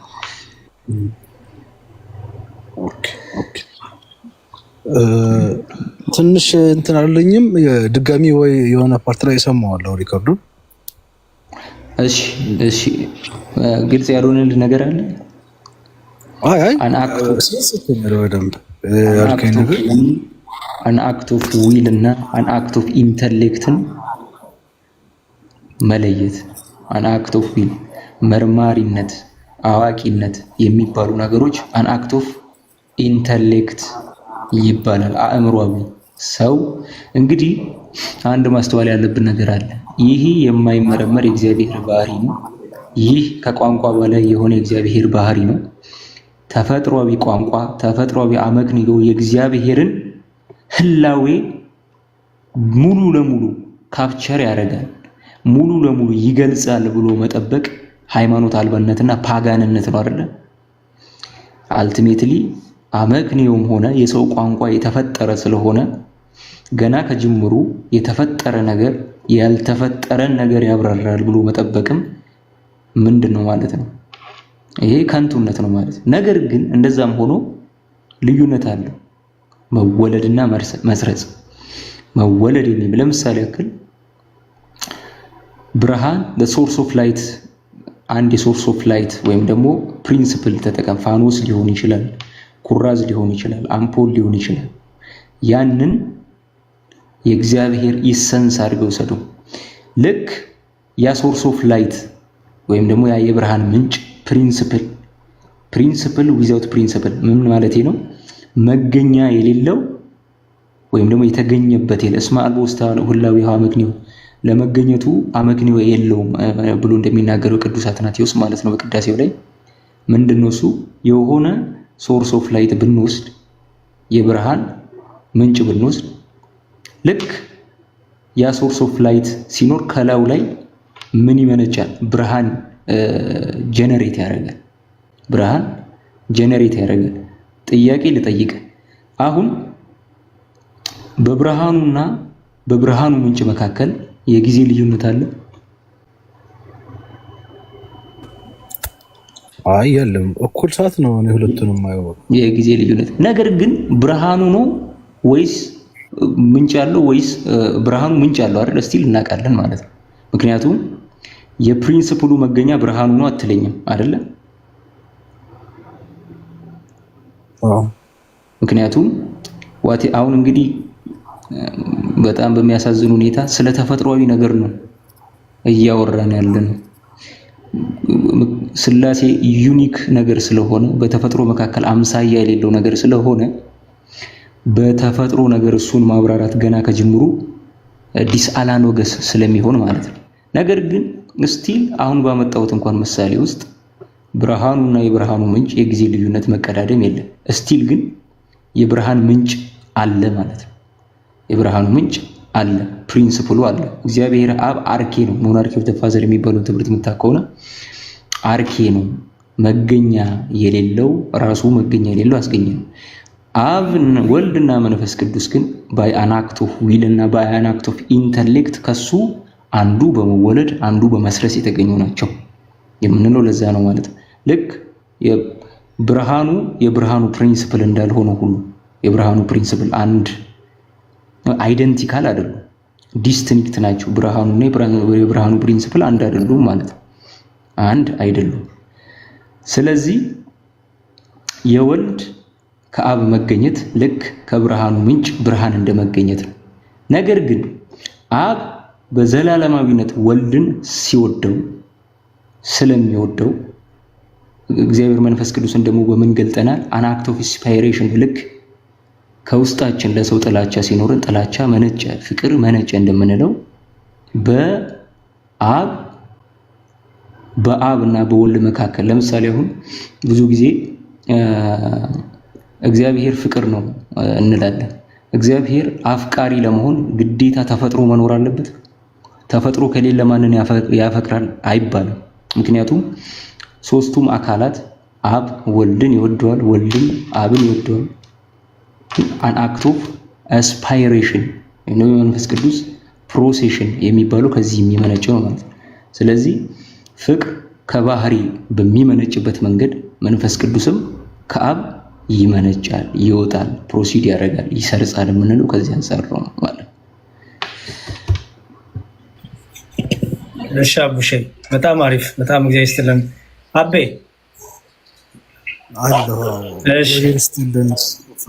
እንትን ላድርግልህ። በጣም ጥሩ ነው፣ በጣም አሪፍ አድርጎ ነው አቡሼ የሚገልጸው እና ወጣ እንዴ አለ ኦኬ። እና በጣም ጥሩ አድርጎ ነው አቡ፣ እንዲሁም ቴዎሎጂውን ነው በደንብ ተርሞቹን አቡሼ ደስ የሚለው ነገር የቴዎሎጂካል ተርሞቹንም ነው በደንብ አድርጎ አዌር የሚያደርጋችሁ እና ይሄ አሪፍ ነገር ነው፣ ጥሩ እድል ነው። ሰው ምንድነው መሰለ በአጭሩ ለምሳሌ መንፈስህ አለ አይደለ አቤ? ወይም ነፍስህ አለ፣ ነፍስና ስጋ አለና የምታዳምጠው የምትረዳው ልትስለው የምችለው በቃል የሚወጣው ነው አይደለ? በነፍስ የታሰበችውን ነገር በነፍስ የታወቀችውን ነገር ነፍስህ ባትታይም ህልውና ህላው ያላት ግን ደግሞ በቃል ደግሞ ሀያት አለ አይደል? ለምሳሌ አሁን ቃላትን ከልብ ተወለዱ ትላለህ አይደል? የቃላት እኮ መወለጃቸው ልብ ነው ትላለህ አይደል?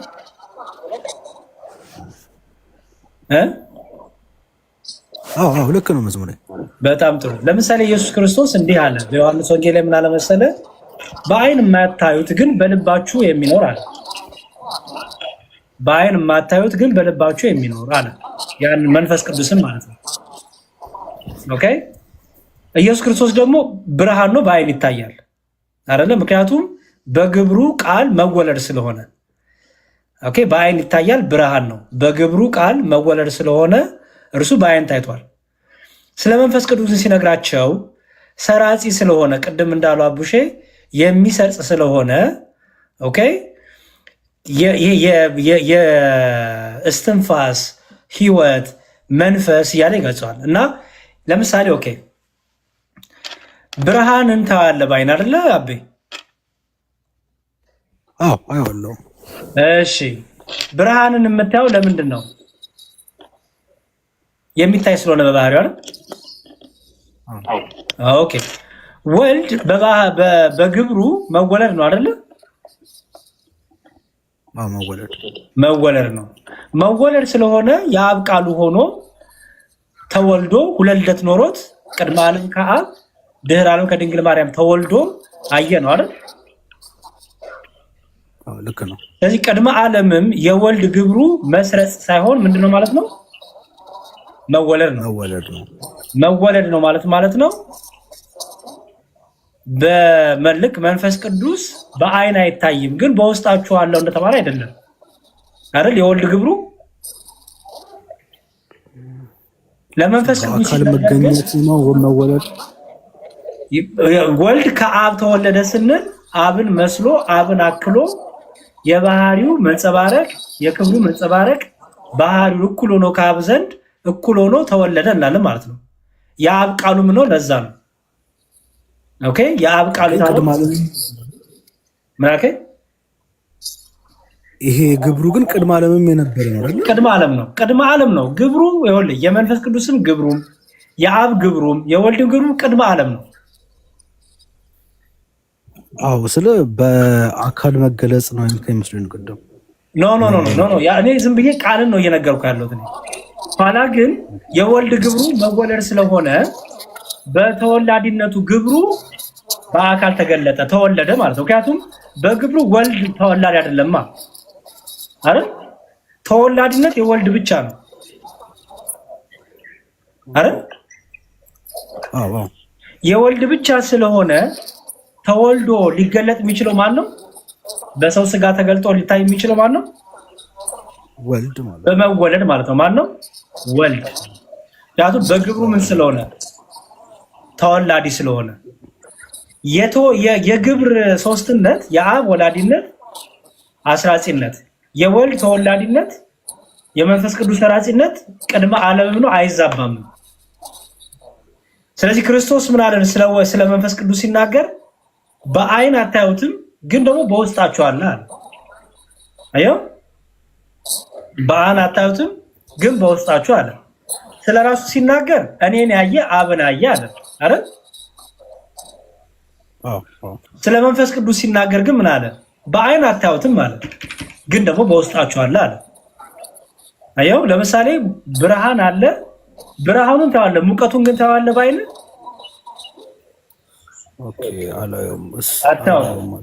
ሙቀቱ ምንድነው የምታደርገው? ፊል ነው የምታደርገው፣ በውስጥ ነው ያለው አይደል?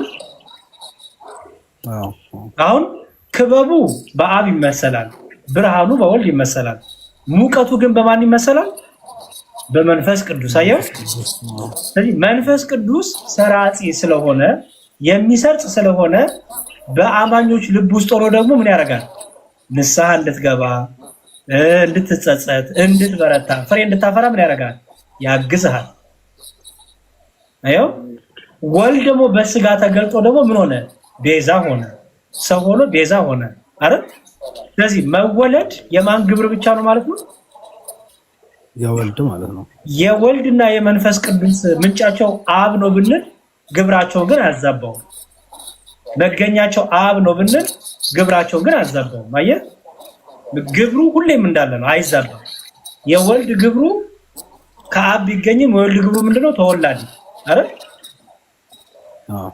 የመንፈስ ቅዱስ ግብሩ ከአብ ቢሰርጽም ሰራጺ ነው ሁሌም። ምንጩ ማን ነው? አብ ወይ ሞናርኪ ኦፍ ዘ ፋዘር ነው ማለት ነው። እሱ የቤተክርስቲያናችን ትምህርት ነው። በጸሎት ሃይማኖታችንም ሁሌም የምናደርሰው ነው። ያ በውስጣችን ሆኖ ያላየ ነው ግን በውስጣችን ያለው መንፈስ የተባለው ህይወት የተባለው የእግዚአብሔር እስትንፋሱ የተባለው ለመንፈስ ቅዱስ ሲነገር ያው የእግዚአብሔር እስትንፋሱ የእግዚአብሔር ህይወቱ የእግዚአብሔር መንፈሱ ይባላል። አየው ለወልድ ሲነገር ግን የእግዚአብሔር ቃሉ አየው የአብ ኃይሉ የአብ ጥበቡ እየተባለ ይነገራል። የአብ ልጁ እየተባለ ይነገራል። ይሄ የሚያሳይህ የወልድን የመንፈስ ቅዱስን የአብን ግብር ነው። ጥንቱንም የነበረው ግብር ማለት ነው። ይሄ ግብር ደግሞ አንዱ ለአንዱ አይዛባም፣ አንዱ ለአንዱ አይሆንም። መንፈስ ቅዱስ በውስጣችን ሆኖ ከአብ ሰርጾ ከአብ ወጥቶ ምን የሚያደርገን የሚያግዘን በውስጣችን ሆኖ የሚመክረን የሚወቅሰን ነው። ስለዚህ ምን አለ ወልድ ሲናገር በውስጣችሁ የሚሆን ነው፣ በአይን ግን አታዩትም ማለት። ምክንያቱም ግብሩ በስጋ መገለጽ ስላልሆነ እኔ ባይ ነው አካላዊ ነው፣ ግን በስጋ መገለጽ ግን መወለድ ግን የማን ግብር ነው? የወልድ ብቻ ግብር ነው። ስለዚህ ልክ ሙቀቱ በአይን አታየው፣ ግን በውስጥ ፊል እንደምታደርገው በሁሉ እንዳለ ብርሃኑ በአይን ታየዋለህ፣ ግን ከሙቀቱ እንዳልተለየ ከሙቀቱ ግን አለመለየቱ ግን ግብሩን እንዳላዛባው። አሁን ብርሃኑ ከሙቀቱ ስላልተለየ ብርሃኑ ሙቀት ብለህ ትጠራዋለህ አቤ? አይ እንደሱማ አጠራው። ሙቀቱ ከብርሃኑ ስላልተለየ ሙቀቱን ግብሩን ትተኸው ብርሃን ብለህ ትጠራዋለህ? ያው አንድ ላይ ናቸው እና እንትን ማለት ነው። ግብሩን አታዛባው ማለት በቃ ይሄ ብርሃን ክበብ ሙቀት የሚለው በስላሴ ግብር ይኸውና አብ ወልድን ይወልዳል፣ መንፈስ ቅዱስን ያሰርጻል። ወልድ ከአብ ይወለዳል፣ ግብሩ ይሄ ነው። መንፈስ ቅዱስ ደግሞ ከአብ ብቻ ያሰርጻል፣ ግብሩ ይሄ ነው። ይሄ ግብር ደግሞ አይዛባም። ለምሳሌ ወልድ ሰረጸ አትልም፣ ተወለደ ነው የምትለው። መንፈስ ቅዱስ ተወለደ አትለውም፣ ሰረጸ ትለዋለህ። ምክንያቱም በግብር የወልድ ለመንፈስ ቅዱስ የመንፈስ ቅዱስ ለወልድ ስለማይሰጥ ማለት ነው።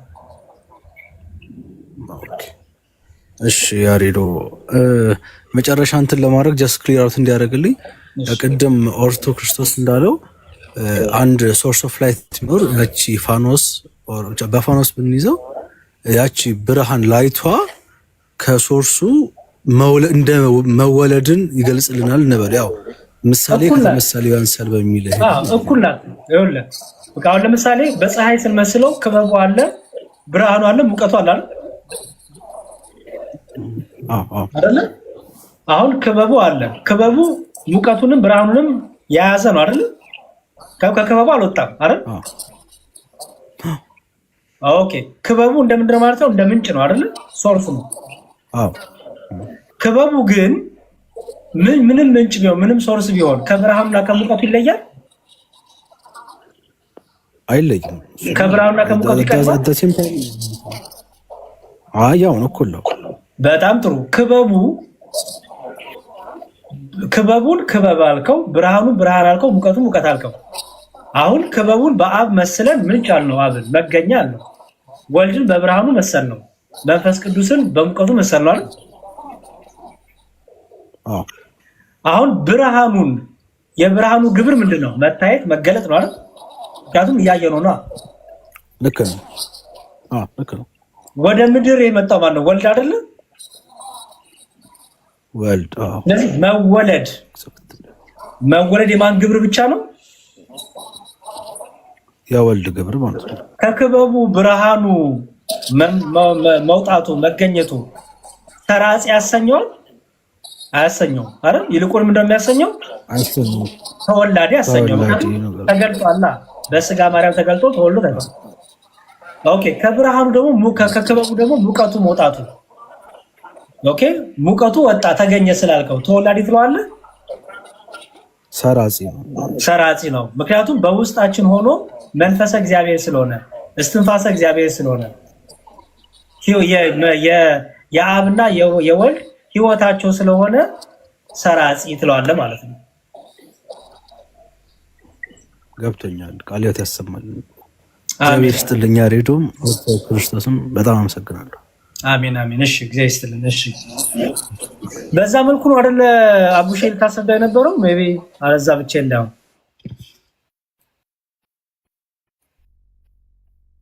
አቡሼ አለ። እሺ ልዩ ዋለው ይቅርታ ያሬዶ ማይኳል ነከብሩ በቃ በዛ መንገድ ነው ያው መወለድና መስረጽ ልዩነታቸው ይሄ ነው። ቅዱስ ጎርጎርዮስ ኦን ዘ ሆሊ ስፒሪት የሚባለው መጽሐፉ ላይ ሲናገር ቻፕተር 12 ላይ በቃ ቢጌቲንግ ወይም ደግሞ መወለድና መስረጽ አንድ አይነት አይደለም።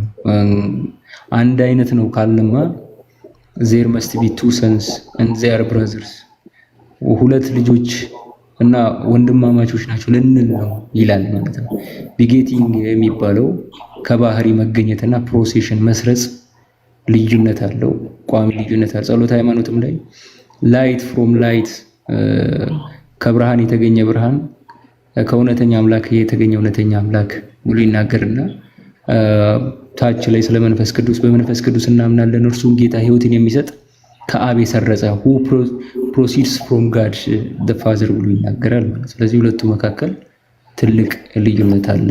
ክርስቲያናዊ አስተምሮ የመንፈስ ቅዱስ ከእግዚአብሔር አብ መስረጽና የወልድ ከእግዚአብሔር አብ መወለድ አንድ አይነት ሳይሆን የተለየ ዲስቲንክት የሆነ ዲሰርነብል የሆነ ነገር መሆኑን ይጠቁማል ማለት ነው። እግዚአብሔር ይስጥልኝ።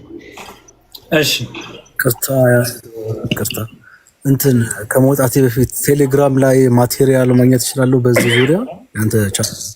አዎ አለ። ያው ፎሎ ላድርግህና አለ እዚህ ኦርቶዶክስ አዶን ነው የሚለው ላይ በጣም ጥሩ ማቴሪያሎች አሉ። እሺ ትሪኒቲ በደንብ አሉ፣ ቆንጆ አሉ። እሺ አመሰግናለሁ። ችግር የለውም። እሺ ወንድሜ። እሺ ልዩ ሰላም ብያለሁ። ሰላም እንዴት አመሻችሁ? እግዚአብሔር ይመስገን። ሰላም ላንቺ ነው። እግዚአብሔር ይመስገን። አሜን።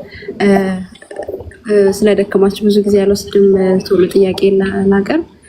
የኔ ጥያቄ የክርስቶስ ባህሪ አሁን ማለት ባህሪና አካልን ዲፋይን ስናደርግ መጀመሪያ አካል ማለት እኔ ባይ በሚለው ዲፋይን አድርገናልና አሁን የክርስቶስ ባህሪ ጋር ሲመጣ ከሁለት ባህሪ አንድ ባህሪ ከሁለት አካል አንድ አካል ስንል አሁን እዛ ጋር እያልን ያለ ነው ከሁለት እኔ ባይ አካላት በተዋህዶ አንድ የሆነ እያልን ነው። እኔ ባይ አካላት ኦኬ። እሺ አቡሼ መልስላት። እሺ መልካም። ከሁለት ባህሪ አንድ ባህሪ ከሁለት አካል አንድ አካል ባህሪ ስንል ስቴት ኦፍ ኤግዚስተንስ ነው፣ የአንድ ነገር ምንነት ነው። ከሁለት ምንነት አንድ ምንነት፣ ከሁለት እኔ ባይነት አንድ እኔ ባይነት ማለት አይደለም። ከሁለት እኔ ባይነት አንድ እኔ ባይነት ማለት ፕሮሶፒክ ዩኒየን ነው የሚሆነው፣ ወይም ደግሞ ንስጢሮሳዊነት ስለሚሆን የኢየሱስ ክርስቶስ የስግው ቃል ሳብጀክት ወይም ደግሞ እኔ ባይ ቃል ነው። እኔ ባዩ ቃል ነው። ስጋ አስቀድሞ ኢየሱስ ክርስቶስ ወይም ደግሞ ቃል ያንን ስጋ አሲውም አድርጎ ስጋና ነፍስን አሲውም አድርጎ በስግው ቃል ሆኖ እስከተገለጠበት ድረስ ያ ስጋ ማንነት ነበረው ወደሚል ስለሚያስኬድ ማለት ነው። እንደዛ አይደለም። ድንግል ማርያም ማህፀን ውስጥ ቃል ስጋን እና ነፍስን ነስቶ በአንድ ሳብጀክት ወይም ደግሞ በአንድ እኔ ባይነት ስለሆነ ማለት ነው። ስለዚህ ከሁለት አካላት ሲባል ከሁለት እኔ ባዮች አንድ እኔ ባይ የመጣ ማለት አይደለም። ይሄ ፕሮሶፒክ ዩኒየን ነው የሚባለው። ኒስቴሪያን ኔቸር ነው የክርስትናው አስተምሮ። ግን ሃይፖስታቲክ ዩኒየን ነው። ምን ማለት ነው? የክርስቶስ ሰውነቱ ስጋና ነፍሱ በቃል ነው ሳብጀክት የምትሆን ወይም ደግሞ እኔ ባይ የምትለው በክርስቶስ ወይም ደግሞ በቃል እኔ ባይነት ነው የሚል ስለሆነ ማለት ነው። ከሁለት ባህሪ የሚባለው ግን የመለኮትን ባህሪና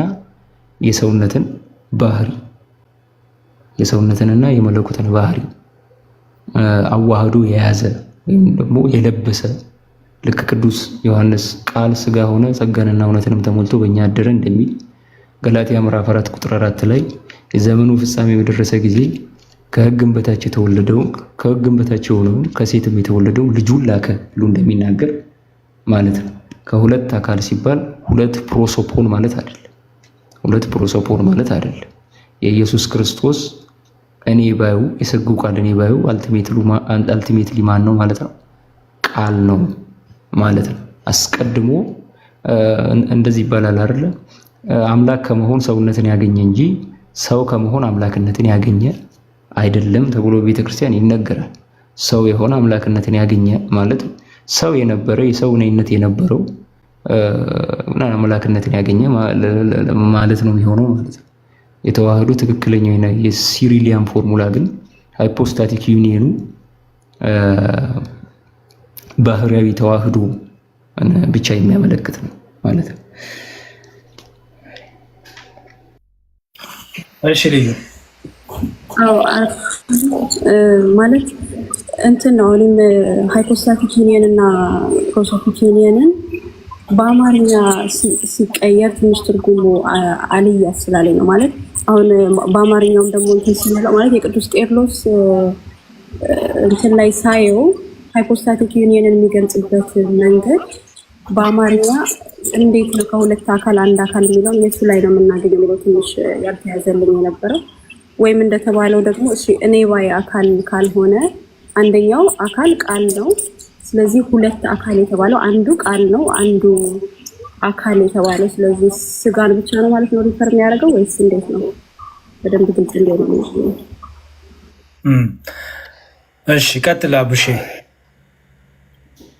መልካም የምትጨምርላት ነገር ካለ ትቀጥላለህ። አንተ ጨርስና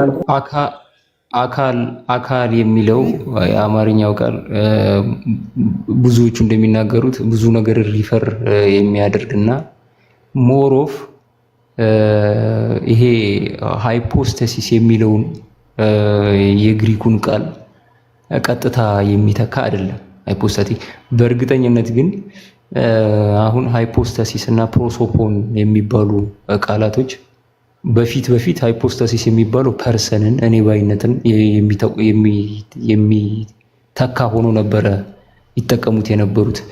ግን ካልሲዶናውያን ሃይፖስታሲስ የሚለውን መጨረሻ ላይ ኔቸርን ብቻ የሚገልጽ ነው።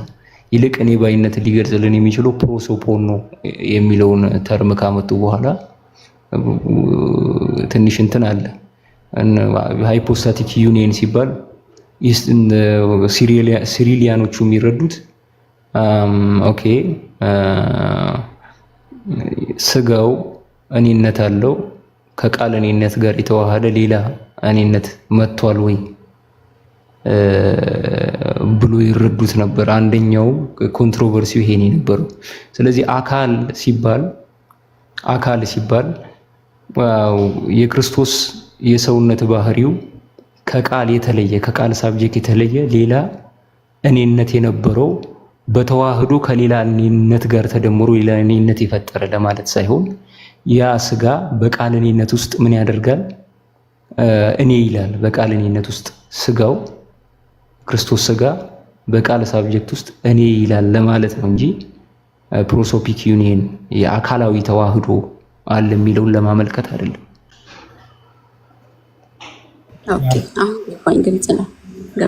በዚህ መልኩ አርጊው ልዩ። ለምሳሌ ኢየሱስ ክርስቶስ ገንዘቡ ያደረገው ስጋው አስቀድሞ እኔ ባይ አይደለም አይደለ? እኔ ባይ ነው አስቀድሞ አይደለም። እንደዛ ከሆነ ሰው ሊሆን ነው ማለት ነው። አዎ እኔ ባይ አይደለም፣ ግን እኔ ባይነት ተነገረለት አይደል? ለምን ከተዋህዶ በኋላ ያ አምላክነት ደግሞ እኔ ባይ ነው አይደለ? አስቀድሞ የነበረ ነው። ስለዚህ በዛ የተነሳ ከሁለት አካል አንድ አካል ከሁለት ባህሪ አንድ ባህሪ ሲባል ከሁለት አካል ሲል ሰውነቱን ለማሳየት ነው። ከሁለት አካል ሲባል ምክንያቱም ሰው ሆነ እያልን ነው አይደለ? ሰው ሆነ። ኦኬ ሰው ደግሞ አካላዊ አይደለ? በቃ ሰው በቃ ክርስቶስ በነገር ሁሉ እኛን ነው የመሰለው። ክርስቶስ በነገር ሁሉ በቃ ከኃጢአት በስተቀር ፍጹም ሰው ነው አይደለ? ፍጹም ሰው ብቻም ደግሞ አይደለም፣ ፍጹም አምላክ ነው። ስለዚህ ያ ገንዘብ ያደረገው ስጋው አስቀድሞ እኔ ባይነት የለውም፣ ግን ሰው ስለሚሆን ኦኬ ሰው ሆኖ ስለሚገለጥ ሰው ስለሚሆን ከሁለት አካል አንድ አካል ተባለለት ማለት ነው። ምክንያቱም ሰው አልነበረማ። አይሽ ሰውነት ደግሞ አካላዊነት አይደለም። ሰውነት ምንድነው? ገዘፍነት ነው፣ የመዳሰስ ነው፣ መታየት ነው አይደል? በቃ ሰው ስለሚሆን ከሁለት አካል አንድ አካል ተባለለት ማለት ነው። ኦኬ ግን ቅድመ ዓለም እኔ ባይ ነበረው አምላክ እኔ ባይነት የሌለውን ስጋ ገንዘቡ ስላደረገ ለስጋ የሚነገረው ለቃል የሚለው ለስጋ ተነገረ ማለት ነው። አሁንም ከሁለት ባህሪ አንድ ባህሪ አይደለ? አሁንም ከሁለት ባህሪ አንድ ባህሪ ስንል መድከም፣ መራብ፣ መጠማት የማን ባህሪ ነው? የሰው አይደለ? ወይም የስጋ ነው። ስለዚህ ከሁለት ባህሪ አንድ ባህሪ ስንል አሁንም ፍጹም ሰው ፍጹም አምላክ ሆነ እያልን ነው ማለት ነው። ፍጹም ከሁለት አካል አንድ አካል ስንል እርሱ ሰው ሆነ እያልን ነው። ፍጹም ሰው ሆነ እያልን ነው። ምክንያቱም እሱማ ኦልሬዲ መለኮታዊ አካል እኮ አለ አይደል? ግን ሰው ሲሆን ደግሞ መለኮታዊ አካል ብቻ አይደለም ማለት ደግሞ የስጋን አካል ገንዘቡ አድርጓል አይደል? ከዛ የተነሳ ከሁለት አካል አንድ አካል ተባለ ማለት ነው። አሁንስ ግልጽ ነው። እሺ አሁን ይቀርስ። እሺ እግዚአብሔር ይስጥልኝ። እዛው ላይ ስለዚህ አሁን ሃይፖስታቲክ ዩኒየን ስንል ከሁለት ሃይፖስቴሲስ አንድ ሃይፖስቴሲስ በሚለው ዲፋይን ይደረጋል። እሱ ትክክለኛ ተርም ነው ወይስ እንዴት ነው? ወይም ደግሞ ማንበብ ያለብኝ መጽሐፍ ካለ ቴሌግራም ላይ ሪፈር የምታደርጉኝ ካለ በደንብ አንብቤ ለመረዳት ማለት ነው። ኦኬ ቀጥለው ክርስቶስ። እሺ ጥንቃቄ እንድታደርጊ ሃይፖስቴሲስ የሚለውን አሻሚ በሆነ መንገድ ይጠቀሙታል ካልሲዶናውያን እና አሌክዛንድሪያውያን ማለት ነው። ስለዚህ ሃይፖስታሲስ ሲባል እኔነትን ነው ወይስ ኔቸር ነው ሪፈር እያደረገ ያለው የሚለው ከጊዜ በኋላ ተለውጧል። ኦኬ እሺ ከጊዜ በኋላ ሃይፖስቴሲስ የሚለውን ድሮ አሁን ለምሳሌ ሆሞ ኢዩሲዮስ የሚባል ጭቅጭቅ ነበር። እዛ ላይ ሃይፖስቴሲስ የሚለው ፐርሰንን ብቻ የሚወክል ሆኖ ነው የገባው። ከጊዜ በኋላ ግን ሃይፖስቴሲስ የሚለውን ኔቸር አድርገው የሚጠቀሙ ካልሲዶናውያን መጥተው ነበር። ሃይፖስታቲክ ዩኒየን ሲባል ቃሉ እኔ ባይነት ኖረው ከቃልነት ሳብጀክት የተነሳ ለማለት ነው። ግልጽ ነው እንጂ እኔ ባይነት ያለውና ቃል ተዋህዶ ሌላ እኔነት ፈጥረዋል ለማለት አይደለም። ሃይፖስታቲክ ዩኒየን ስቲል ግን የክርስቶስ ሰውነቱ ሃይፖስቲሳይዝ ሆኗል። በማን? በዲቫይን ሎጎስ በአካላዊ ቃል ለማለት ነው። እሺ ሃይፖስታቲክ ዩኒየን ሲባል እንደዛ ነው። ሪፈራንስ ምናምን የምትፈልጊ ከሆነ ግን ሴቨሩስ ኦፍ አንቲዮክ የአንጾኪያው ቅዱስ ሳዊሮስ ድህረ ኬልቄዶን የሚል መጽሐፍ አለ። the council of chalcedon re-examined የሚልም አለ። ቀጥታ ኦንላይን ላይ ሊገኙ የሚችሉ ናቸው እነዚህ። ሌላኛው ደግሞ ፎርሙላ ኦፍ ሪዩኒየን የቄርሎስ መጽሐፍ አለ። ሌተር ኦፍ ኢባስ የሚባልም አለ። እነዚህ ብቻ ጥሩ ባካፕ ይሰጡሻል። እሺ አመሰግናለሁ። በጣም ቃሎትን ያሰማልን ዜራ ያክብርልኝ። እሺ ልዩ እናመሰግናለን። አንቺም ታንኪ በጣም አቡሼ ቃሎት ያሰማልን። በጣም አመሰግናለሁ መተህ ስላስተማርከን ስላካፈልከን እግዚአብሔር ይስጥልን። ቃሎትን ያሰማልን። እዚህ ያላችሁ ፎሎ አድርጉት አቡሼን እና አንድ ዝማሬ እንድዘምርልን ስል በትህትና ጠይቃለሁ።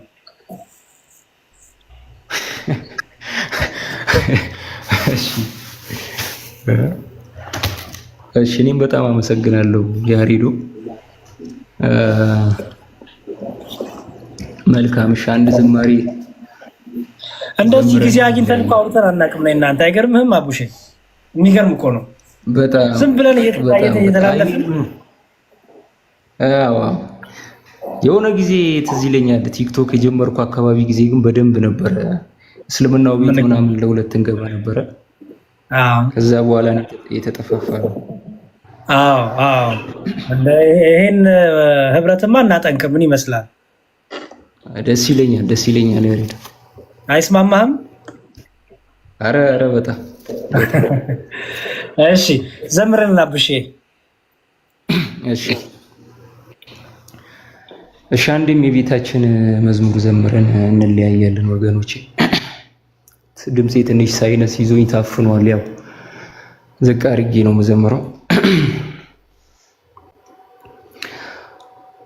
አየኋት ባይኔ አሻግሬ የያሬድን ውብ ዝማሬ ተቀኘው እንደ አባቶቼ እጄን ለክብሯ ዘርግቼ አየኋት ባይኔ አሻግሬ የያሬድን ውብ ዝማሬ ተቀኘው እንደ አባቶቼ እጄን ለክብሯ ዘርግቼ ድካምና እንቅልፍ እንደምን ሊረታኝ ድንጋይ ብንተራስ ፍቅርሽ አያስተኛኝ አይኔ ቢከደን አለሽ በምናቤ አልተከደንሽም ነግሰሻል በልቤ አይኔ ቢከደን አለሽ በምናቤ አልተከደንሽም ነግሰሻል በልቤ አየኋት ባይኔ አሻግሬ የያሬድን ውብ ዝማሬ ተቀኘው እንደ አባቶቼ እጄን ለክብሯ ዘርግቼ መረማመጃ የሎዛ መሰላል የዜማ ቤቴ መቅደስ ጸናጽል የሰማይ ንጉስ በበላይሽ አለ ድንኳን አድርጎ አንቺን የተከለ የሰማይ ንጉስ በበላይሽ አለ ድንኳን አድርጎ አንቺን የተከለ አየኋት ባይኔ አሻግሬ የያሬድን ውብ ዝማሬ ተቀኘው እንደ አባቶቼ እጄን ለክብሯ ዘርግቼ ስምሽ በሁሉም ስለተወደደ ድንግል ለክብርሽ ፍጥረት አረገደ ባላመኑት ዘንድ ቢሆንም ዝምታ ከገብርኤል ነው የስምሽ ሰላምታ ባላመኑት ዘንድ ቢሆንም ዝምታ ከገብርኤል ነው የስምሽ ሰላምታ አየኋት ባይኔ አሻግሬ የያሬድን ውብ ዝማሬ ተቀኘው እንደ አባቶቼ እጄን ለክብሯ ዘርግቼ ሳደርስ ውዳሴሽ መጽሐፉን ገልጬ ተመለከትኩሽ አይኔም ባየረጨ በገናን ዳዊት መሰንቆንም ዕዝራ ሰጡኝ ላነሳሽ በክብሩ ተራራ በገናን ዳዊት መሰንቆንም ዕዝራ ሰጡኝ ላነሳሽ በክብሩ ተራራ አየኋት ባይኔ አሻግሬ የያሬድን ውብ ዝማሬ ተቀኘው እንደ አባቶቼ እጄን ለክብሯ ዘርግቼ አየኋት ባይኔ አሻግሬ የያሬድን ውብ ዝማሬ ተቀኘው እንደ አባቶቼ እጄን ለክብሯ ዘርግቼ ስብሐት ለእግዚአብሔር። በጣም የሚገርም ድምፅ እኮ ነው ያለ። በስመ አብ ደግሞ ቁጭ እዝራን ዝማሬ መላእክትን ያስተማርና አቡሼን የሚገርም ጸጋ ነው። አገልግልበት እንደዚህ ዘምር ካስተማርክ በኋላ እውነቴን ነው ዘምር እና ባለፈውም ሰምቻለሁ። በጣም ነበረ ድምፅን እየሰማው ቆይ መቼ ነው የማዘምረው እያልኩ ነበር። ዝማሬ መላእክትን ያሰማልን። የእመቤታችን ፍቅሯ ይብዛል። እግዚአብሔር ካንተ ጋር ይሁን። በጣም በጣም በጣም ድንቅ ድምፅ ነው። በትኩስ ትኩስ ተቀጣጣ ማር ካፈታላለሁ እኔ እግዚአብሔር ይስጥልኝ። ያሬዱ በል ሰላሙን። እሺ እግዚአብሔር ይስጥልኝ። እመጣለሁ ብቅ እላለሁ። እሺ አብሽ እግዚአብሔር ይስጥልን። እሺ አሜን አሜን። እሺ እንግዲህ እስካሁን ለነበረን ጊዜ እግዚአብሔር ስሙ የተመሰገነ ይሁን። ጥሩ ጊዜ አሳልፈናል። እኔም ረጅም ሰዓት የተቀመጥኩት ይበቃናል። እግዚአብሔር ከኔም ከእናንተ ጋር ይሁን። ወንድማችንን ቃለ ሕይወትን ያሰማልን። በርቱ፣ እናንብብ፣ እናጥና። እሺ እናንብብ፣ እናጥና። ትምህርት እና ትልቁ ነገር ትምህርት ነው። ትምህርት ላይ በደንብ እንስራ፣ እናጥና። ይሄ ከሀሜቱ ከምናምኑ ከዛ ውጡ። በቃ ትምህርት ላይ ብቻ ፎከስ አድርጉ። ከሚስጥራት ጋር ከቅዱስ ቁርባን ጋር ከቅዳሴው ጋር ከኪዳኑ ጋር ያለንን ፍቅር ትስስር በደንብ እናጽና። ኦኬ በደንብ እናጽና። በደንብ ከዚህ ከቲክቶኩ ድራማ ምናምን ጫጫታ ነፃ ሁኑ፣ ውጡ በተቻላችሁ መጠን። ኦኬ ለልባችሁ ለጆሯችሁ መልካሙን ነገር አሰሙት። እግዚአብሔር ከኔም ከእናንተ ጋር ይሁን። ደህና ዋሉ፣ ደህና ምሹ። ኦርቶዶክሲያን ቤት እየገባችሁ እንግዲህ ቀሪውን ምሽታችሁን አሳልፉ። እግዚአብሔር ይስጥልኝ። ደህና ዋሉ። አመሰግናለሁ። እሺ ጊፍት የሰጣችሁ ይቅርታ ሳላመሰግን እናንተን በጣም እግዚአብሔር ይስጥልኝ። በወጣ የተካላችሁ እግዚአብሔር ጓዳችሁን ህይወታችሁን ሁሉ እግዚአብሔር በመልካም ነገር ይሙላላችሁ። በጣም እናመሰግናለን ወንድሞቻችን፣ ሌሎቹንም ስለምታበረታቱ። ብዙ ጊዜ ጊፍት እየሰጠን አትመርቀንም የሚል በውስጥ ወቀሳ ስለደረሰ